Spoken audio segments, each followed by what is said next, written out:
नमस्कार दोस्तों। तो आज जो है हम लोग कूलम लॉ की चैप्टर से अब आगे बढ़ेंगे और वो चैप्टर जो है वो अपना होगा electric field and it's derivations. तो सबसे पहले अपन इलेक्ट्रिक फील्ड से ही स्टार्ट करेंगे बच्चों। तो electric field and it's physical significance. तो इलेक्ट्रिक फील्ड को क्या बोल रहे हैं अपन? There is a region of space around a charge or a system of charges within which other charged particles experience electrostatic force. This region is spoken as electric field. So what is the meaning of saying that? कि अगर हमारे पास एक charged body है तो उसके बाहर का वो रीजन, ठीक है ना, ऑब्वियसली वो थ्री डायमेंशनल होगा। तो जहां पे जहां तक वो किसी दूसरी चार्ज पार्टिकल को क्या कर पाता है, या तो अट्रैक्ट कर पाता है या रिपेल कर पाता है, उस रीजन को हमने क्या नाम डाल दिया दोस्तों? Electric field. क्या नाम डाल दिया? Electric field. So this is simple concept. लेकिन अभी हमें और आगे बढ़ना है, इसको बड़े लेवल पे सीखना है कि इसका जो है एक्चुअली में क्या फिजिकल सिग्निफिकेंस होता है, क्यों इसको पढ़ रहे हैं अपन, वो हमें ध्यान देना है। तो इसको अपन लिखेंगे the physical significance means what we get और experiences physically from this concept. ठीक है। So this is number one. Electric field is characteristics of या electric field is a characteristic of the system of charges and is independent of the test charge that be placed at the point to determine the field। तो physical significance में क्या बोला गया कि electric field जो भी होती है वो मेन चार्ज का कैरेक्टर होता है और वो इस बात पे निर्भर नहीं करता है कि किससे इसी को चेक कर रहे हैं। जैसे ये चार्ज है, इसको अपन ने क्या मान लिया बच्चों? Main charge Q. और हमने क्या सीखा था कि हमारे पास एक दूसरा चार्ज है और वो क्या है? Test charge. अब इसके मैग्नीट्यूड से इसको क्या लेना देना, ठीक है ना। इसीलिए ये बात की गई है कि फिजिकल सिग्निफिकेंस में सबसे पहला है कि इलेक्ट्रिक फील्ड जो है वो करेक्टर है किसका? चार्ज का। लेकिन यहाँ पे एक वर्ड यूज कर रहा है वो सिस्टम ऑफ चार्जेस। ठीक है। सिस्टम ऑफ चार्जेस मींस हो सकता है कि या तो एक पॉइंट चार्ज हो, या चार्ज आपने सीखा ये एक लाइन पे डिस्ट्रीब्यूट हो सकता है, एक सरफेस पे डिस्ट्रीब्यूट हो सकता है, या फिर वॉल्यूम पे। तो कुछ भी लिया जा सकता है। तो मींस कि इस बात पे ये बात जो है वो माननी है कि जो बाहर का चार्ज है उससे जो इलेक्ट्रिक फील्ड है वो क्या मेजर नहीं की जाती है, बल्कि वो करेक्टर है किसका? इंडिविजुअल का, चाहे वो सिंगल पॉइंट चार्ज हो या फिर नंबर ऑफ या सिस्टम ऑफ चार्जेस हो। This is the first physical significance of the electric field, and the second one is the most important. That is, it is responsible for attraction oblique repulsion between the two charges। ठीक है। तो हमने अभी तक दोस्तों पढ़ा कि same charges repel each other and opposite charges attract each other.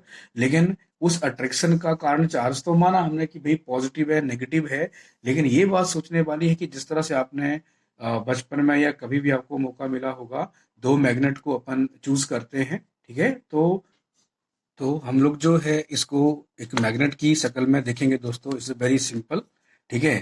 तो जैसे अपने पास ये दोनों मैग्नेट है ना, और हम लोग इनको थोड़ा सा दूर रखे हुए हैं। ठीक है। अब थोड़ा थोड़ा धीरे धीरे ये देखो ये पेंसिल से भी चिपक रहा है। तो अपन क्या करेंगे, इसको थोड़ा सा आगे करेंगे तो एक समय ऐसे आएगा, ये देखो इसको ये क्या कर रहा है?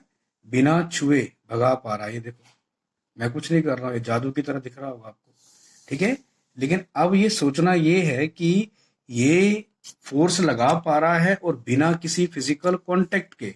ठीक है। तो ये जो फोर्स जो है ये किसकी वजह से? मीन इस मैग्नेट के बाहर एक ऐसा दायरा है, एक ऐसी फील्ड है दोस्तों कि वो बिना आपको दिखे इसके ऊपर काम कर रही है। So this is a simple concept of magnetic field because we have taken two magnets। ठीक है। तो उसी तरह से दोस्तों बस अब आपको क्लियर हो गया होगा कि फील्ड जो इलेक्ट्रिक फील्ड की बात कर रहे हैं वो रिस्पॉन्सिबल है अट्रैक्शन और रिपल्शन के लिए। तो उस चीज को समझने के लिए हम लोग एक छोटी सी डेमोस्ट्रेशन करेंगे दोस्तों। जैसे ये क्या मैंने लिखा है, it is responsible for attraction repulsion between the two charges, that is charge, और ये जरिया है फील्ड, और फिर चार्ज और चार्ज के बीच में ये फील्ड है जो अट्रैक्शन और रिपल्शन का काम करती है। तो ध्यान से देखना अभी इसको, बाद में इसको और डिटेल में पढ़ेंगे, अभी जस्ट कॉन्सेप्ट क्लियर करना है। जैसे मान लो हमारे पास क्या है, ये एक पॉजिटिव चार्ज है। ठीक है। अब आपने क्या किया, आपने एक टेस्ट चार्ज ले लिया, कौन सा, Q not. Very simple, very very simple concept है, तो ध्यान से देखना है कि इस फील्ड का पता कैसे लगा पाते हैं। देखो, अगर अपन ने इस मेन चार्ज के बगल में वो टेस्ट चार्ज रखा, यहाँ पे रखा और उसको छोड़ के चले जाओ, धीरे धीरे क्या होगा, इसकी रिपल्सन से वो ऐसे करके आगे भागने लगेगा। ठीक है, यहाँ छोड़ो, यहाँ जाएगा, यहाँ छोड़ो, ऐसे चलेगा, यहाँ छोड़ो, मतलब मीन्स रिपल्सन के कारण वो सीधा बिल्कुल स्ट्रेट लाइन में आगे बढ़ेगा। ठीक है, अब क्या हो रहा है, इस तरह से आप लोग so many number of path trace कर सकते हैं। बस करना क्या है, चार्ज के बगल में इसको लाके छोड़ देना है, और जहां छोड़ोगे वो उसी रास्ते से क्या करेगा, मतलब उस जगह पे जैसे आप हाथ हटाओगे वो एकदम से भगना शुरू करेगा, जैसे मैंने अभी मैग्नेट का एग्जांपल बताया। ठीक है, तो वो जो रास्ता है उसको ट्रेस करते चलो कि वो कहाँ से भगा। ठीक है, तो जैसे उस रास्ते को अपन ट्रेस कर लेते हैं तो हमें एक बहुत अच्छी और सुंदर चीज दिखती है। वो है इस तरह का एक वेब, एक जाला, कि वो क्या दिखाता है कि ये इस चार्ज के बाहर ये वो ताकत है जो उसको बाहर को फेंक रही है। तो ये इमेजिनरी है, हालांकि ये वैसे रियल नहीं है कि आपको दिखने लग जाएगा, लेकिन आपको ये जरूर पता लगा कि चार्ज को जब यहाँ रखा था तो इसी लाइन ऑफ एक्शन के ऊपर वो क्या है, वो फोर्स काम करी। तो इसी को बोला गया दोस्तों क्या, कि ये चार्ज के बाहर क्या है, इसकी इलेक्ट्रिक फील्ड है, और इसका नाम पड़ जाता है दोस्तों, that is known as field line. ठीक है, और प्लूरल क्या हो जाएगा, फील्ड लाइंस। ठीक है, तो ये सब चीज जो है, तो सॉरी ये डिस्टरबेंस हो गया था थोड़ा सा। ठीक है, तो यहाँ पे क्या हो गया दोस्तों, ये जो हमने उस चार्ज को छोड़ा और वो अपने को जो कुछ दिख नहीं रहा उसकी तरह वो आगे बढ़ रहा है, जैसे मैग्नेट भग रहे थे दूसरे के, लेकिन बीच में कुछ ऐसा दिख नहीं रहा है। तो वही है कि वो फील्ड पहले से ही मौजूद थी, और उस फील्ड ने उस चार्ज के ऊपर स्ट्रेंथ, ताकत लगाई, और इस ट्रेजेक्टरी को हमने जैसे ट्रेस किया तो हमें इसका आभास होने लगा कि इस तरह से चार्ज के बाहर जो है इस तरह से क्या बन रही हैं, लाइंस बन रही हैं, इमेजिनरी लाइंस हैं, और यही क्या नाम नाम पड़ गया, फील्ड लाइंस। और इस पूरी चीज को, ये जो रीजन बन रहा है इस चीज का, इसी का नाम पड़ गया दोस्तों इलेक्ट्रिक, दैट इज फील्ड। ठीक है, अब इसी चीज को अगर आप उल्टा सोचेंगे दोस्तों तो उल्टा भी आ जाएगा। जैसे मान लो अगर यहाँ पे अपन नेगेटिव चार्ज रखते, ठीक है ना, ये आपको खुद बना लेना है, मैंने पॉजिटिव के लिए बनाया है, आप नेगेटिव के लिए खुद दिमाग लगा के बनाना। तो नेगेटिव के लिए क्या हो जाएगा दोस्तों, नेगेटिव के लिए आपको थोड़ा सा हल्के हटके सोचना पड़ेगा। ये नेगेटिव यहाँ पे रखा है दोस्तों, और अपन चार्ज को थोड़ा सा ना दूर रखेंगे। नेगेटिव क्या करेगा, कि अट्रैक्शन फॉर्मेट है, तो नेगेटिव से क्या हो जाएगा, जैसे चार्ज यहाँ पे रखेगा धीरे धीरे वो उस चार्ज की तरफ बढ़ेगा। तो नेगेटिव चार्ज का प्रोफाइल कैसा बनेगा, कि अगर अपन दूर कहीं चार्ज को रख रहे हैं तो वो इस तरह से अट्रैक्शन के कारण चार्ज इस तरफ आएगा। तो हूबहू सब कुछ सेम रहेगा दोस्तों, बस सिर्फ एरो का जो साइन है, या सॉरी एरो की जो डायरेक्शन है वो क्या हो जाएगी, इनवर्ड। ठीक है ना, तो ये फर्क है, और ये फर्क की वजह से ही देखो, पॉजिटिव जो है वो उसका फील्ड कहाँ को आ रहा है, बाहर को, और नेगेटिव का फील्ड कहाँ को आ रहा है, अंदर को। है दोनों ही इलेक्ट्रिक फील्ड, लेकिन क्योंकि ये अट्रैक्शन है और ये रिपल्सन है, तो this is the pictorial representation of the field around positive charge, and this is around negative charge. Nothing is different, only you have to change the direction of the arrow, keep in mind। ठीक है, तो this, ये बहुत बार जो है वो board में पूछा गया है कि draw the electric line of the forces और the electric field lines around a positive charge और अराउंड ए नेगेटिव चार्ज। हाँ जी बच्चों, अब जो है, अब अपना जो अगला चीज आती है वो है इसकी मेजरमेंट, या इसकी स्ट्रेंथ, या इसकी तीव्रता, या इसकी तीखापन। उसको अपन क्या बोलते हैं, इंटेंसिटी वर्ड से डिनोट करते हैं।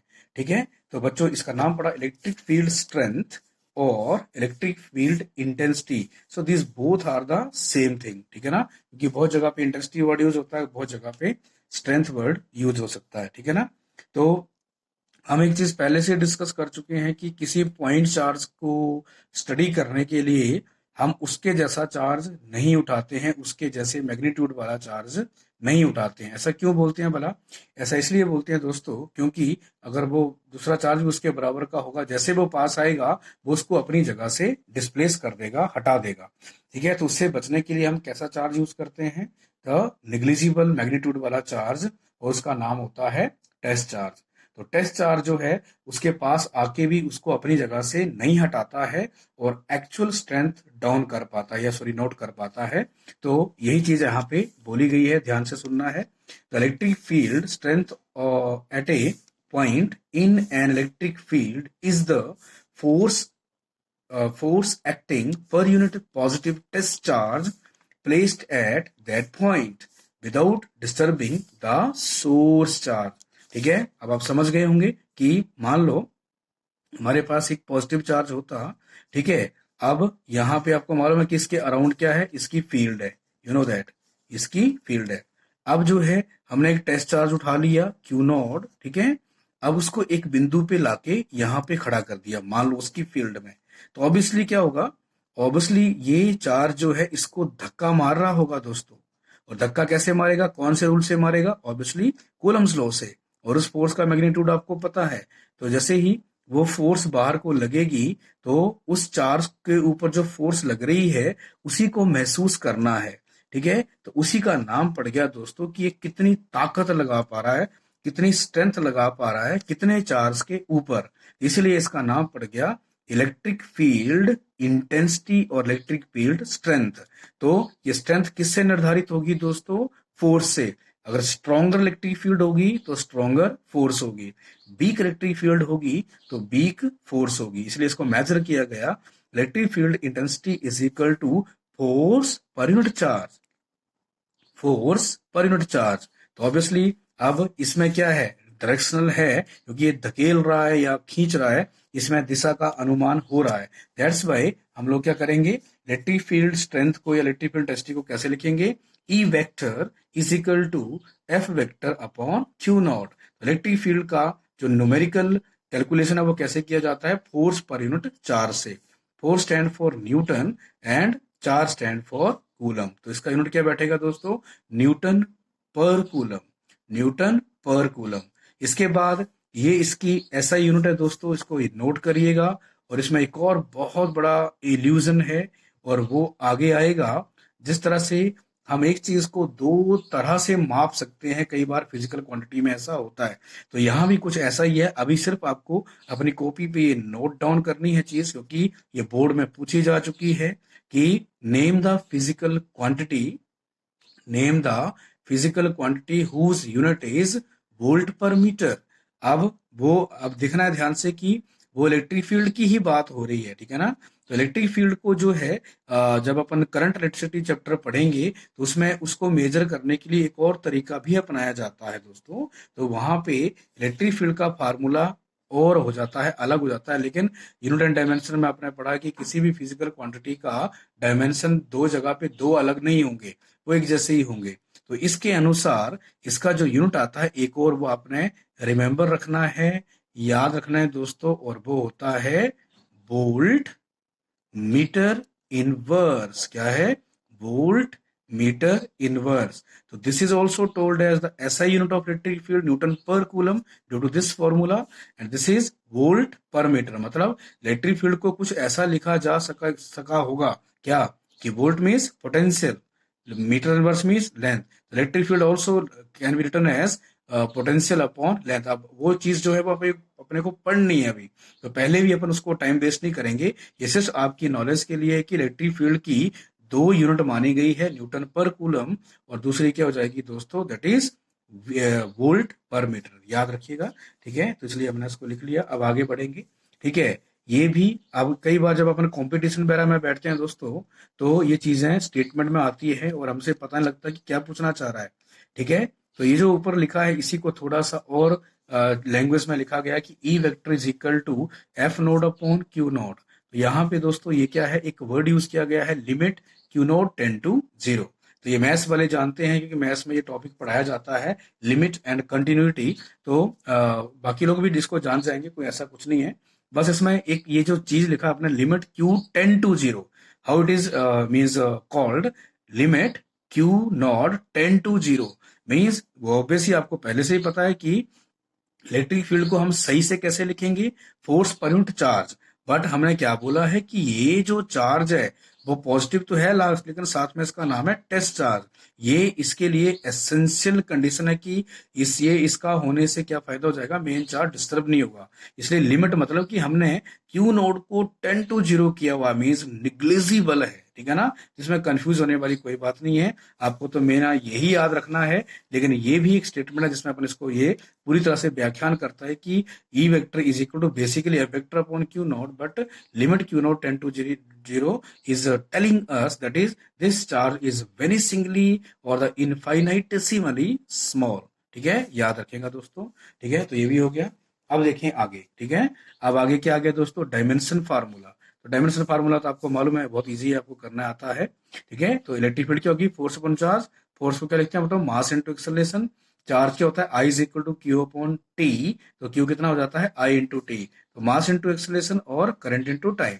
तो फोर्स क्या हो गया, mass into acceleration M L T minus two, और चार्ज को लिख दिया करंट, दैट इज एम्पेयर, और टी के लिए आ गया टाइम। ठीक है, जैसे इसको सॉल्व किया तो this two dash M L T minus three और that is A minus one. अब मैं आपको एक ब्यूटीफुल चीज साथ में कराना चाहूंगा कि इलेक्ट्रिक फील्ड को अपन ने क्या लिखा है, वोल्ट पर मीटर। तो अपन क्या लिखे हैं, voltage upon that is length, potential upon length. तो ये दोनों डायमेंशन फार्मूले सेम आने चाहिए। इसका मतलब हमारा जो हमने सोचा है वो बिल्कुल सही है। तो आप देखेंगे ध्यान से, पोटेंशियल को क्या लिखते हैं दोस्तों, वर्क डन पर यूनिट चार्ज, 10th में पढ़ा था।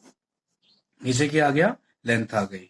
वर्क का जो डायमेंशन फार्मूला है वो कितना होता है, याद है, M L square T minus two, क्योंकि वर्क और एनर्जी सेम ही चीज मानी जाती है। ठीक है, तो work M L square T minus two. और देखें नीचे क्या है दोस्तों, नीचे है ए टी, चार्ज है, और नीचे फिर और क्या है, एल है। अब रूल के अनुसार क्या होना चाहिए, ये आना चाहिए दोस्तों एम एल। ठीक है, क्योंकि अपन ने क्या किया, वर्क लिख लिया था और चार्ज यू लिख लिया था, और चार्ज नीचे लेके आ गए ए टी, और M L square T minus two लिख दिया था। अब देखें कि जो अपना M L square T minus two है बच्चों, ये तो ऊपरी रहेगा, और ए टी को आपको नीचे उतारना पड़ेगा क्योंकि ये मेन अपॉन है।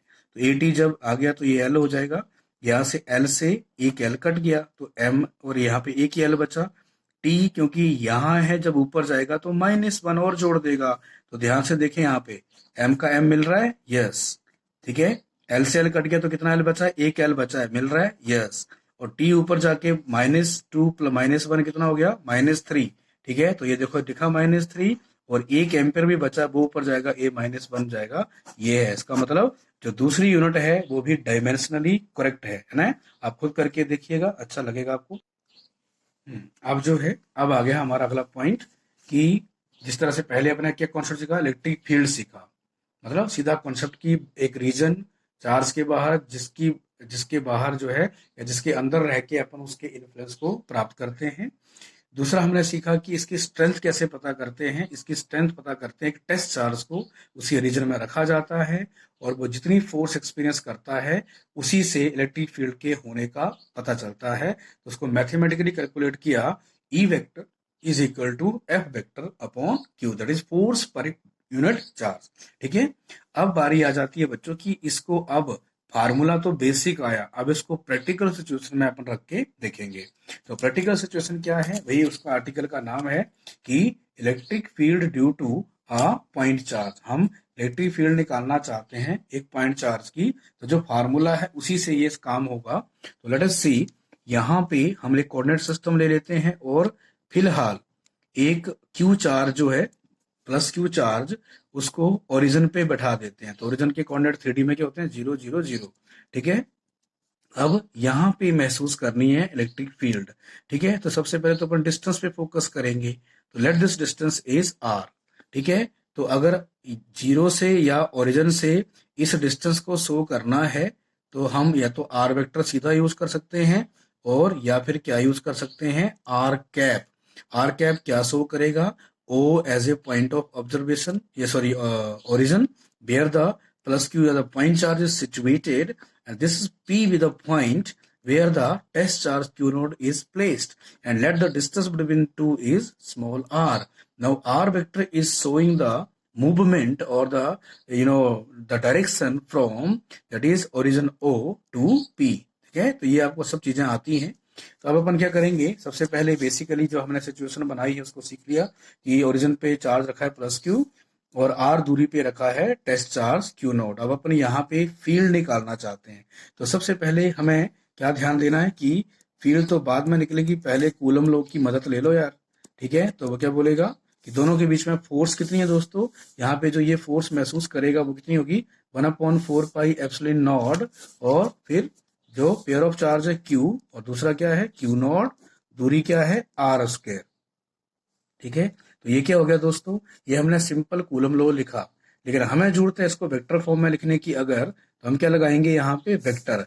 Now how this force is shown over here, because ये सारे तो स्केलर है, तो हमें पता है कि फोर्स कहाँ को लग रही है, ये बाहर को, इसलिए वो बाहर की दिशा कौन बताएगा, आर कैप। ठीक है, तो we can put over here R cap. Understood, तो this is simply the force we have calculated. But हमें पता है कि भाई बाई डेफिनेशन, अब इलेक्ट्रिक फील्ड निकालनी है तो वो फोर्स से ही तो रिलेटेड है, that is force per unit test charge. ठीक है, तो E vector is equal to F vector upon q node.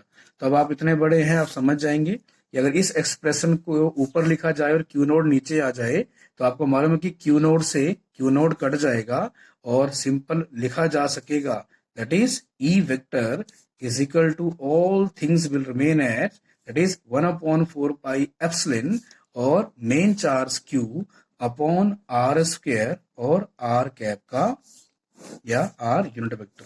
ठीक है बच्चों, तो this is a beautiful expression, और जो मैंने आपको स्टार्टिंग में एक फिजिकल सिग्निफिकेंस सिखाया था, तो आप उसकी वजह से देख पा रहे हो कि electric field is only going to depend upon the main charge and the distance and nothing is here regarding the test charge.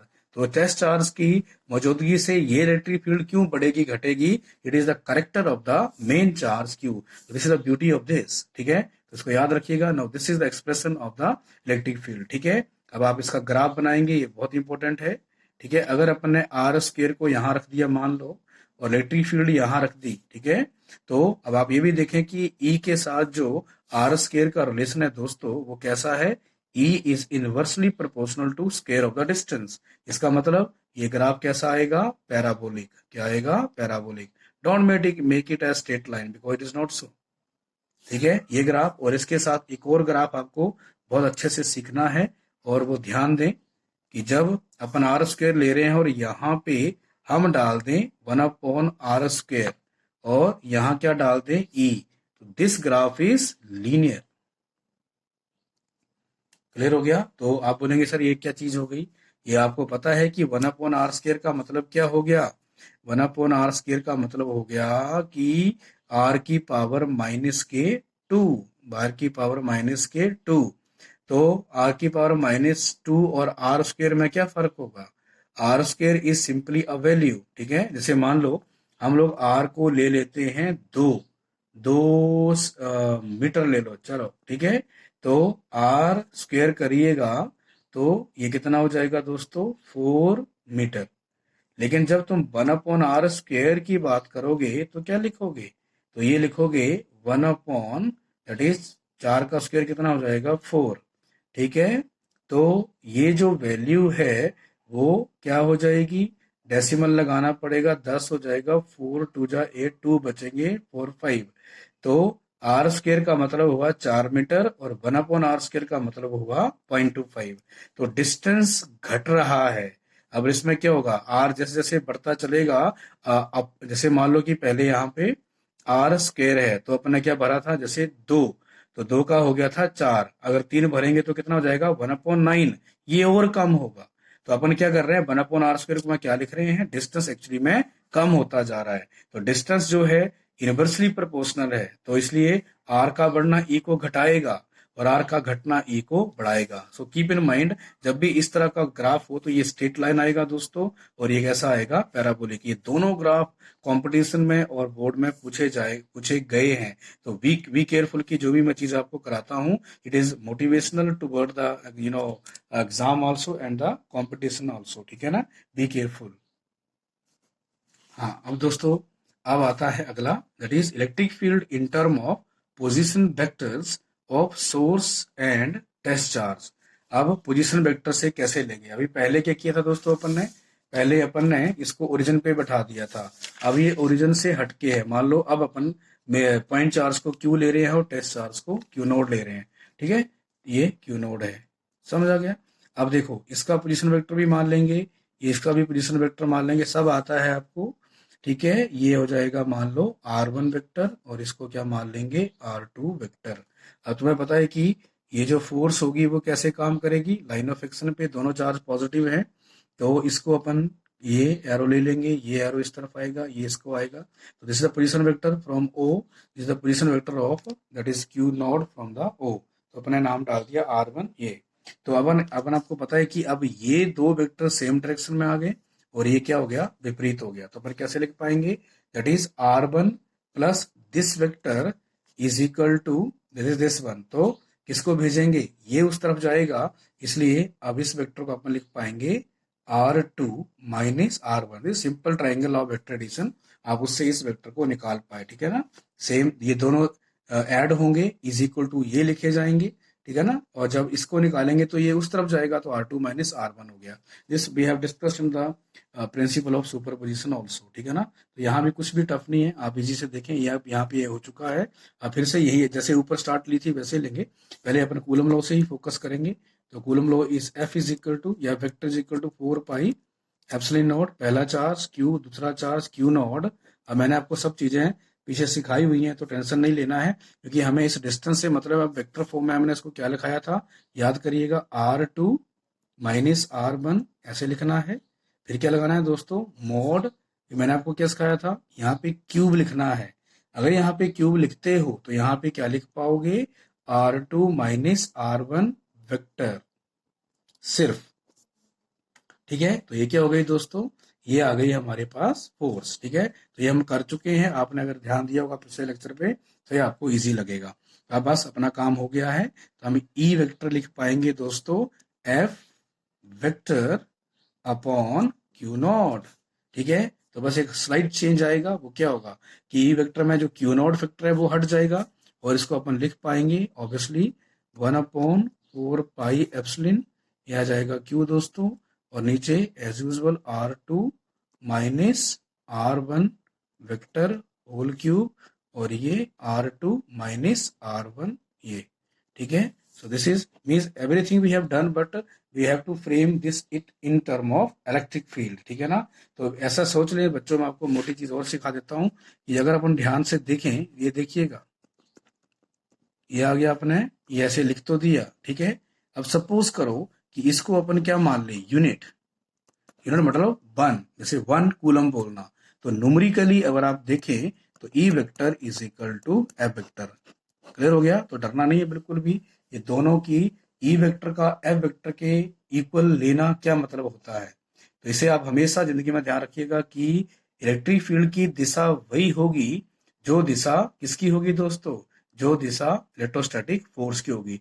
इसीलिए एफ वेक्टर जो है, सॉरी, एफ वेक्टर जो है वो और ई वेक्टर एक दूसरे को फॉलो करते हैं। तो मीन्स अगर आपको इलेक्ट्रिक फील्ड स्ट्रेंथ निकालनी है किसी जगह पे, तो it will follow the direction of that is electrostatic force. This is quite interesting, ठीक है।